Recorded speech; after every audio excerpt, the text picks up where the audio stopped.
I just sort of realized that even though this is a Skull Caverns min-max run, it hasn't been particularly Skull Caverns heavy lately. Which I guess kind of goes back to, once you get this far into it, you can sort of do whatever you want to do. And you don't have to really do as many Caverns runs as it sounds like. It's not as bad as like Summer where that's all you do. I mean, that being said, we are starting off pretty heavy in the Caverns today, so not a crazy run. We had good luck, but it wasn't like a rock candy day or anything. It wasn't anything crazy. It's kind of funny with Skull Caverns runs, like they take the most time out of anything else, but they'll get like a 3-minute section of every video. Like I think this is like 25 minutes or something for the whole day. But whatever, you know, I don't think anybody wants to watch like the whole never-ending grind of the caverns. I do wish I would have spent a little more time getting my crystallariums figured out, so I could have some of the more rewarding runs. Ooh, that was a big noise. But I didn't, and at this point I think it's a little bit late. I might buy a bunch of stone from Robin just to make a bunch, or a bunch of stone from Robin just to make a bunch of staircases, just for some final bigger caverns runs. I know we'll have a decent one coming up because we haven't used the rock candy yet. So I'm hoping like Sunday we have a solid run, but I guess we'll see. I've been doing a mines only run, or a mines focused run, with like no farming essentially. And that's been kind of wild, as far as like how quickly the caverns goes, and volcano mines and dangerous mines and stuff. I don't know if we'll actually get into any of that stuff here. We'll probably get into some volcano mines, but I don't know if we'll get to a point where dangerous mines are happening, just because that requires the 100 walnuts to get into the room and then the quest on top of that. But it might. It definitely will on the perfection route. So, I don't know. I was also thinking about the perfection route again, and I might have to go Joja for it. And no, maybe not. I guess I'm thinking about it now, but the Joja route would be a lot quicker to get to the Ginger Island faster, but you don't get the extra friendship awarded by completing the bulletin board. So I kind of don't know. I probably need to route that out a lot more before I do it. Or like save make the save and then do like a test run and then revert back to that original save. Also, I am destroying all my animals today, so I'll just kind of gloss over that real quick. I got rid of the chickens. I'll keep all the ducks. I like the ducks. But we're going to get rid of everything else that doesn't make us money, which is going to be the cows are going away, the goat is going away, and the sheep is going away. They don't need to be here, and they're not really part of this run, so unfortunately they've served their purpose. So I mean that sounds terrible, but luckily they're just digital animals and not real life ones. And yeah, I'll keep the ducks, like I said. I like the noise, and I'm determined to see them swim at some point. It's so rare, but I really want them to do it. And yeah, I'll keep a pig, I guess, because the truffles are good money. And then I'll delete the pig in wintertime, because I don't do anything in the winter. That, or I'll get a ton of pigs in the wintertime, so that when spring rolls around, there are a lot of truffles. I don't know if that's the case, but we might do that. And yeah, today's like, I don't know, like I said in the last episode, there's not going to be a lot of like specific goals per day anymore, just because most of the time we have little tiny errands to run, but we don't have to do anything. We've already done everything that we need to do. Like this week we've already accomplished, I'm pretty sure we've accomplished all of our goals. And at this point we're just kind of in a rhythm of doing the same sort of things over and over again. We'll do a little bit of expansion as far as the quarry stuff later on this episode, and that's really it. It's not a whole lot of extra. There's just rolling with things, kind of deciding what I want to do on the fly, you know. We're also finally getting that workbench that I really like having, but I haven't, for some reason, haven't grabbed it yet. And we're also going to get a couple other things for like aesthetics. So we'll get some paths so we can start making our farm look a little better, and we can prepare our quarry once we have that. I think we can unlock that pretty soon. As soon as those winter forage crops are done rolling inside the greenhouse. And then, I got my rice because of the recipe, the sashimi or sushi, whatever it is. Sashimi? Nope. Is it just sushi? Or is it called something different? The sashimi doesn't have seaweed. Anyway, we're gonna cook that, I guess, real quick. Oh, maki roll, okay. Which I guess is, I don't know what maki means. It doesn't matter, I guess. Well, it does, but not right now. And, yeah, just more errands. We got a pretty chill day. We do waste a little more time today with, like, burglars ring stuff again. And these ducks drive me crazy right here. I'm trying to place down the fence posts on top of the grass, because then the grass will grow forever from the fence post, and the animals can't eat it if it's covered up. But that duck got in there like right away and ate the grass before I could put the fence pole down. So yeah, I'll give them some grass. The animals get like a better friendship bonus if they eat grass outside. So I figure I'll do that, it makes them happier. And yeah, just kind of running around today. I still really want to do that ranching run. I know I talked about that like, I don't know, 2 or 3 times now. And I want to get that going. I also decided to move a little bit of stuff around, give the animals a tiny bit more room up front, and then put a little more space between the sheds, move the barn, and get the silo out of there, just to kind of clean it up. I kind of hated the layout that was going on down there. And I don't think I need to upgrade the shed eventually, but not right now.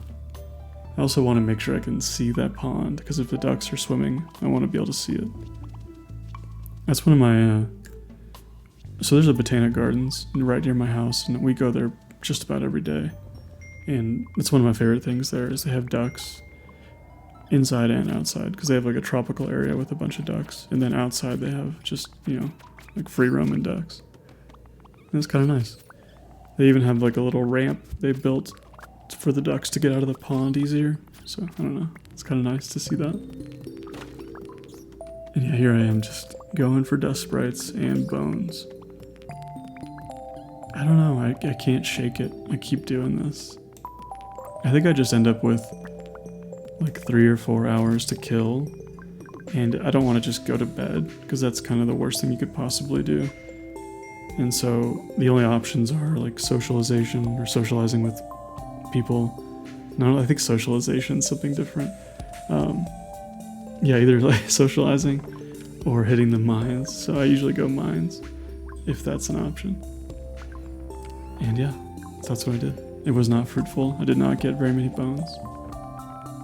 And I will not complete that quest for bones. And then I did these paths. I can't really get into any of the pathing. I think this one looks pretty nice. I like this one combined with the stepping stones. I think that looks pretty good. But overall, I don't really like a lot of the paths you have to pay for. I'm also finally taking care of my tree mess back here and getting the paths set up so the acorns don't get in the way of you walking around. And our acorn forest is pretty much done. At this point, it's just a matter of getting everything to line up on the same day, which isn't necessary again, but I like how it is. Like when you can just go over and harvest all 35 of them or whatever.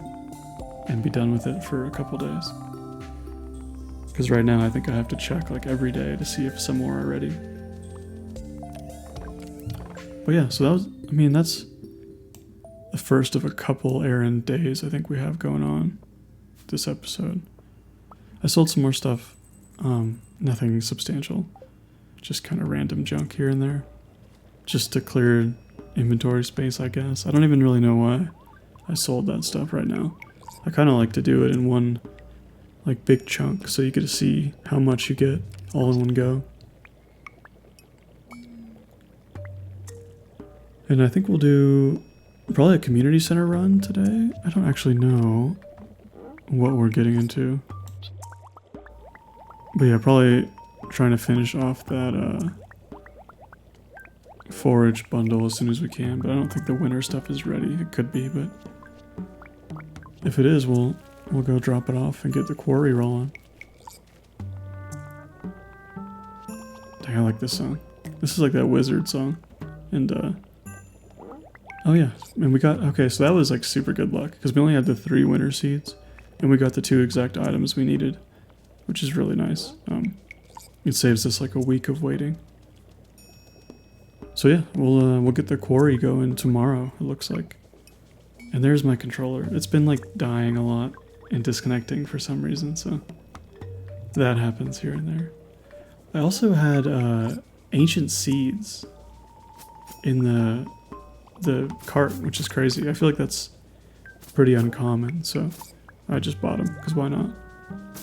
And I'll just destroy something in the greenhouse. That way I can plant the ancient seed and get it rolling faster.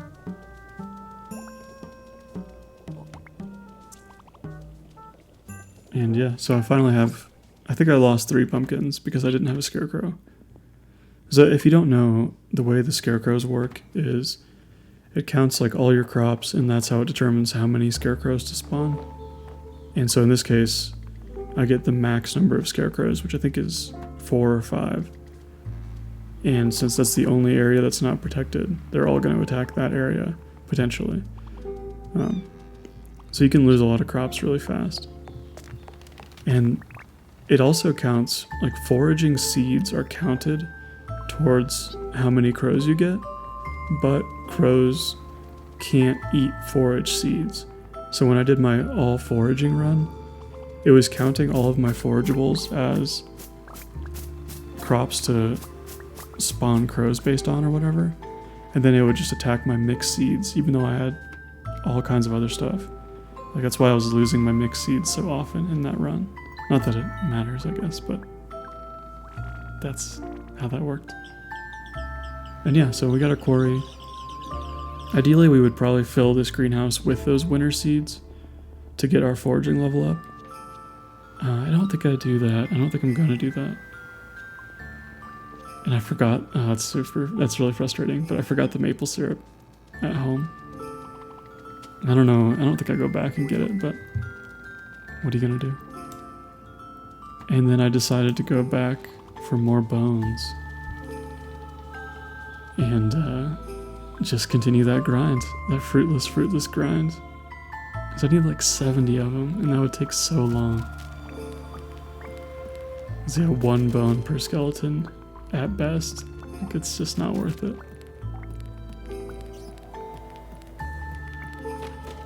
I'm trying to think of some of the most valuable... Oh goodness, I lost my train of thought immediately. Some of the most valuable quests, like special bulletin quests to do. And it's probably prismatic jelly, because I think that's what gives you the monster musk. And then you can do the like eradication goals faster. Other than that, Robin's resource rush I think is pretty good. Just because that allows you to get a stone chest, which I think is really nice looking. And I don't know if there's any other good ones. The shipping bin I always thought was kind of worthless. From Pierre. And then like the geode crusher has some really niche purposes. Like if you want to get double of whatever the last artifact you opened was. Or mineral or whatever. Or geode rather. The geode you cracked. So like I guess I'll explain that real quick. The geode crusher and Clint both follow the same predictor patterns for geodes, but the geode crusher, I believe, is one behind Clint for some reason. So let's say I open an Omni Geode and it's a prismatic shard at Clint's. If I open another Omni Geode in the geode crusher, it will be a prismatic shard again. And so you can technically double one of your items that way. And it's either that way or the other way around, but either way, it's really not that valuable. There's very rarely a time when you need two items, like a prismatic shard, I guess, is one example, or marble, if you want to make a bunch of marble torches, or braziers or whatever. So, geode crushers are pointless to me for this run. And I'm trying to think of what else you can get. Fiber seeds, which can be really important if you're doing a foraging only run, which I was. And other than that, like, I don't know, Demetrius gives you a farm computer, which can be nice if you don't want to check on your crops and stuff every day. But all you really have to do is put like a keg next to your bed and put an ancient fruit in it the same time you keg all your other ancient fruit. And that tells you when your ancient fruit is done. Or just remember a day of the week. So again, farm computer doesn't feel super valuable, but it does give you a little bit of extra information aside from that. And maybe some perfection percentages, I don't know. Yeah, so I probably won't even really bother with the special orders board after this, now that I really think about it. I don't know, we'll see. We will see. I think, yeah, I guess it will be next episode by the time we actually get our quarry ready. And I know I mentioned before, our quarry is going to be where we put all of our jars and maybe kegs if we have like spillover kegs. And that's where all of our pumpkins will get processed for the most part. I could do a full shed and do the same thing, but the quarry is otherwise wasted space, so. And then, yeah, this area needs to be cleared out eventually. It's often put on the back burner, but at some point I should really be using it instead of just letting it go wild, you know? Oh, whatever. Again, this is a casual run, it's not I'm not going for any records here, you know? I'm just kind of rolling with it, you know? Man, they're really making some noise today. So I know I keep mentioning the road work and it's kind of annoying, but they like have to drop these giant steel, like probably 1-inch plates over the holes they're digging. And so when they do that, it like rattles our house because we live in like a 200-year-old house or something. No, 100 years, 200. This wasn't even a state 200 years ago. Like a 100-year-old, like old Victorian home, so it gets a little rattled, you know. But that's beside the point. I guess I went for it. I didn't realize I did this. The even more surprising part is that I just left all this in here. And so now we're both just watching me cut a bunch of trees down. So that's pretty exciting. Usually I try to be better about editing that kind of stuff out. And sometimes things slip through the cracks and I'll just like stand still for a minute or chop down trees for a couple minutes. But I guess that's part of the game, you know.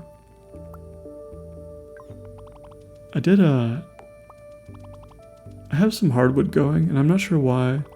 I guess you need 200 hardwood if you're trying to build the boat at some point.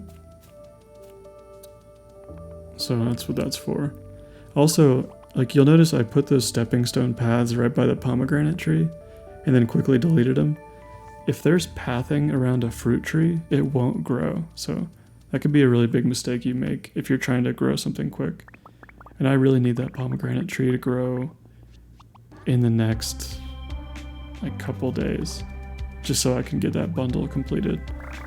And I'm pretty sure it's like less than a week away, but I'm not entirely sure. So I don't want to block it with pathing for no reason. And once that thing grows, I'll put the path in and chop it down.